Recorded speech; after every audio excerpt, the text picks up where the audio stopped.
안녕하세요. 대단한 부동산 꼰대들의 꼰대조 조범식입니다. GTX가 있고 없고에 따라서 이 집값의 차이가 굉장히 크게 났습니다.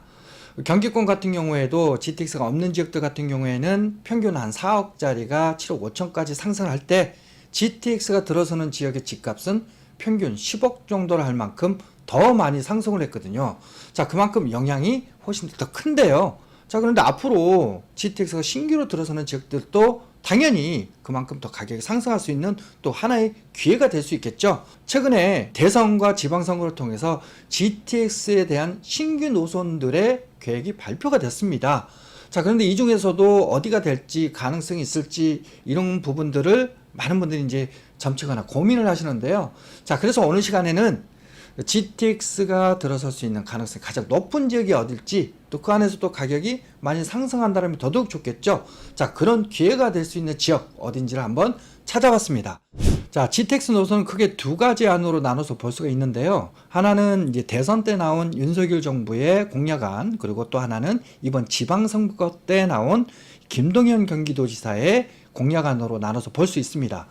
두 안 모두 큰 줄기로는 A, B, C, D 노선의 기존 노선을 연장하겠다. 그리고 EF 노선을 신설하겠다라는 내용을 가지고 있습니다. 근데 제가 좀 비교를 해보니까 공통적으로 내용이 똑같은 그런 노선안이 있고요.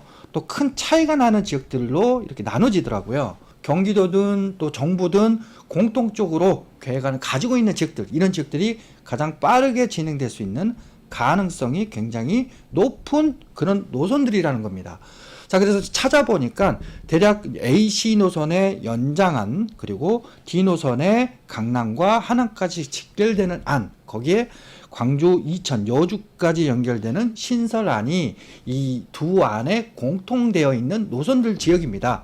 제가 여기서 또 수혜를 받을 수 있는 지역들을 찾아보니까 한 7개 지역이 큰 수혜를 받을 수 있는 지역들이더라고요. 이 7개 지역이 앞으로 가장 빠르게 진행될 수 있는 가능성이 높은 그런 지역들입니다. 이미 확정되거나 착공이 진행되고 있는 A, B, C 노선을 보니까 이 역세권을 중심으로 집값이 많이 상승한 지역이 있는가 하면은 적게 상승한 지역들도 있더라고요.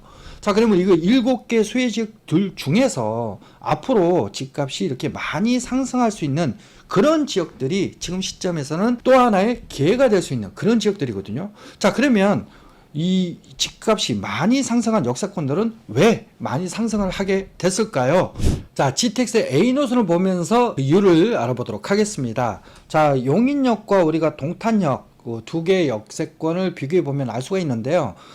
교통 입지로 봤을 때는 용인역이 함정거장, 동탄역보다 더 앞서 있기 때문에 서울에 대한 접근성이 더 좋은 지역이거든요. 자, 그럼에도 불구하고 동탄역 역세권에 있는 단지들이 더 가격이 많이 상승을 했습니다. 자, 가격 흐름을 보니까 용인역 역세권에 있는 단지들은 5억짜리가 10억까지 상승을 하면서 한 5억 정도 가격이 상승한 반면에 이 동탄역에 있는 아파트들 같은 경우에는 5억짜리가 14억까지 상승을 하면서 9억 정도 가격이 상승을 했거든요. 한 4억 정도 더 상승을 했습니다. 자, 그 이유는 무엇이냐? 바로 생활 환경이라는 거예요. 즉, 이 동탄역 역세권 같은 경우는 동탄 2기 신도시로 만들어진 신도시거든요. 자, 그러다 보니까 구성역 역세권에 비해서 주거 인프라, 즉 상업시설, 편의시설, 교육시설 이런 것들이 더 잘 돼 있고 또 신규 단지로 이루어졌다 보니까 가격대가 한 4억 정도 더 많이 상승을 하게 된 겁니다. 그러니까 구성역 역세권 같은 경우에는 물론 아파트들이 이렇게 밀집되어 있긴 하지만 역세권 주변 지역으로 이런 인프라들이 많이 형성되어 있지 않거든요. 그래서 교통도 좋지만은 살기도 좋다라면 더더욱 가격이 더 많이 상승한다는 것을 우리가 알 수가 있습니다. 자, 그러면 제가 앞서 얘기했던 한 7개 수혜 지역이 있다라고 그랬잖아요. 자, 이 중에서 이렇게 환경이 더 좋아지거나 아니면 지금 좋은 지역들, 이런 지역들이 GTX가 들어선다면 더더욱 가격이 더 많이 상승을 하겠죠. 자, 이런 지역들 제가 7개 지역 중에서 한번 추려봤습니다. 자, 어떤 지역들이 있는지 한번 보도록 하시죠. 자, 첫 번째 지역은 GTX A 노선의 연장안이 잡혀있는 바로 지제역입니다.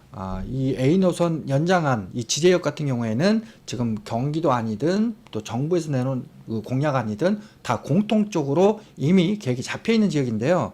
지제역 같은 경우는 지금 현재 SRT가 지나가고 있는데 향후 이제 KT KTX, 거기에 GTX까지 들어서면 이 트리플 역세권으로 바뀌는 지역이 바로 지제역입니다. 자, 그렇게 교통이 좋아지는데 이 주변 지역이 원래는 허벌판이었던 지역이에요. 근데 여기 산업단지를 중심으로 해서 중소단위의 이런 택지지구가 지금 현재 한차 개발 진행 중에 있고, 이런 중소단위의 택지지구들이 뭉치면서 대단위의 택지지구로 좀 바뀌고 있는 상황이거든요. 특히 이제 역세권에 있는 세교지구 같은 경우가 아직 완성이 되지 않다 보니까 지금까지는 좀 미흡하지만, 이게 완성이 되면 당연히 더 살기 좋아지는 그런 요소들이 들어선다는 겁니다. 특히 맞은편에 있는 지제역 역세권 개발 같은 경우에는 도시개발구역으로 진행되면서 상업시설, 편의시설, 또 교육시설 이런 것들이 고루고루 들어서는 그런 역세권 개발이 앞으로 계획되어 있거든요. 역세권 지역들이 완성이 되면은 자, 교통도 좋아지고 거기에 환경도 살기도 좋아지는 자, 그런 지역으로 바뀌면서 시세가 더 많이 상승할 수 있는 지역이 바로 지제역 역세권이라는 겁니다.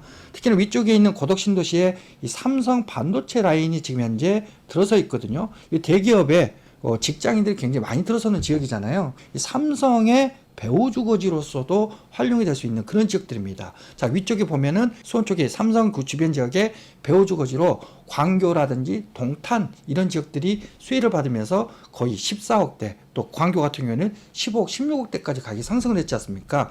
바로 이 지제역 역세권 같은 경우에도 이런 생활 인프라가 채워지고 교통이 좋아지면 최소한 그 정도 시세까지 갈 수 있는 그런 미래 가치를 가지고 있는 지역이라는 겁니다. 자, 그런데 이 지제역 역세권에 그러면 지금 현재 시세는 어떻게 되느냐? 자, 지제역을 중심으로 도보 20분 안에 도보로 사용할 수 있는 20분 거리 이내에 있는 지역들을 보면 지금 현재 아파트들이 33평형대가 한 8억대 정도 시세를 하고 있고요. 좀 노후된 단지들은 6억에서 6억 중반대 시세를 하고 있기 때문에 상대적으로 굉장히 저렴한 금액대에 들어갈 수 있는 그런 시세입니다. 특히나 앞으로 이제 역세권 개발이 완료가 되고 GTX가 들어선다면 10억대 이상, 11억, 12억대까지는 충분히 갈 수 있는 그런 입지를 가지고 있다. 이렇게 보시면 될 것 같습니다. 자, 다음은 김포 한강 신도시에 위치해 있는 바로 장기역을 들 수가 있겠습니다. 여기도 이제 신도시다 보니까 우리가 환경 측면에서 봤을 때 편의시설, 상업시설, 그리고 교육시설 같은 이런 환경은 굉장히 좋은 지역이거든요. 다만 하나 교통이 굉장히 아쉬웠던 지역입니다. 특히는 이제 기존의 이 김포 골드라인 같은 경우가 용량이 이제 두량으로 많은 사람을 많이 태우지 못하다 보니까 더더욱 교통이 아쉬운 지역이거든요. 그래서 GTX D노선에 대한 기대감이 굉장히 컸던 지역인데, D노선이 원안에 비해서는 훨씬 짧은 노선, 즉 부천 종합운동장까지만 확정이 되면서 반쪽짜리 노선으로 바뀌게 됐거든요. 그런데 지금 현재 경기도 도지사의 안이라든지 지금 윤석열 정부의 안을 보면 바로 이 D노선을 원안대로 즉 강남까지 연결하고 또 거기에 한암까지도 연결을 해서 GTX로서의 역할을 할 수 있게끔 연장을 하겠다라는 내용을 가지고 있습니다. 우리가 광역철도 같은 경우 특히 GTX 서울을 관통해서 수도권 곳곳으로 쭉쭉 뻗어나가야 되는데 지금 GTX D노선 같은 경우에는 그만큼의 노선이 되지는 않고 있거든요. 그래서 이런 반쪽짜리 노선을 앞으로 온전한 노선으로 바꿔주게 되면 아쉽고 부족했던 이 교통이 해소가 되면서 지금까지 수혜를 받지 못했던 이 김포 한강 신도시도 GTX에 대한 수혜를 받을 수 있는 지역으로 바뀌게 된다는 겁니다. 지금 현재 시세가 어떻게 된다라면요. 자, 장기역을 도보로 쓸 수 있는 20분 거리에 있는 단지들 시세를 보면 신규 단지는 한 6억대, 그리고 역세권에 있는 기존 단지들은 5억 중반에서 한 6억대 정도의 시세를 할 만큼 오히려 GTX 호재가 있는데도 불구하고 좀 반쪽짜리다 보니까 수혜를 받지 못하면서 거의 뭐 5, 6억대 정도의 시세를 하고 있는 지역이거든요. 살기는 좋은데 여기 앞으로 GTX가 온전하게 바뀐다라고 한다면 충분히 10억, 12억대까지 가격이 상승할 수 있는 그런 지역들이라는 거죠. 굉장히 저렴한 금액대에 지금 시점에서 들어갈 수 있는 아주 좋은 그런 찬스가 될 수 있는 지역이 바로 장기역 역세권입니다. 자, 다음은 하남에 위치해 있는 하남 시청역입니다. 여기는 뭐 GTX D노선이 연장이 확정되면 그 수혜를 받을 수 있는 지역이거든요. 자, 그런데 이 안이 이 경기도안과 정보안으로 나눠서 봤을 때 약간 좀 차이가 있습니다. 자, 정보안은요, 이 3호선 라인 쪽을 활용해서 교산 신도시를 지나서 지나가는 이런 안을 계획하고 있고, 경기도안은요, 바로 위쪽에 있는 강동구에 위치해 있는 고덕 비즈빌리는 업무타운이 지금 이제 계획돼 있거든요. 바로 이 라인 쪽으로 지나가서 한강변 쪽을 지나서 하남시청역으로 지나가는 그런 안을 지금 현재 계획하고 있거든요. 자, 어떤 안으로 될지는 모르겠습니다. 자, 그런데 어떤 안이 되더라도 하남시청역은 무조건 지나가는 안들을 가지고 있다는 거죠. 자, 그러면 이게 D 노선이 연장이 확정되면 여기는 어떤 지역으로 지나가든 간에 하남시청역은 큰 수혜를 받을 수 있는 지역이라는 겁니다. 특히 하남시청역 주변 지역에 이 교산신도시라는 3기 신도시가 계획되어 있는데 여기에 하남시청역 역사권 주변 지역으로 바로 업무타운이 계획되어 있거든요. 그럼 여기에 업무시설이 들어서면서 자족기능이 들어서다 보니까 나중에 직장인들까지 많이 들어서는 그런 지역으로 바뀌는 지역이 바로 하남시청역 역세권 주변 지역입니다. 자, 이 지역들 같은 경우에는 지금 시세가 어떻게 된다라면요. 자, 하남시청을 도보 20분 거리에 있는 지역들의 시세를 보면 신규 단지는 한 11억대 정도를 하고 있고 기존 단지들은 30평대가 한 7억에서 많게는 9억대까지 시세를 형성하고 있습니다. 자, 이 지역도 아파트 단지로 막 이렇게 밀집돼 있다 보니까 이 주변 지역이 교육 환경도 아주 잘 돼 있고요. 또 스타필드라는 복합 쇼핑몰도 자리를 잡고 있어서 편의시설도 아주 잘 돼 있는 지역입니다.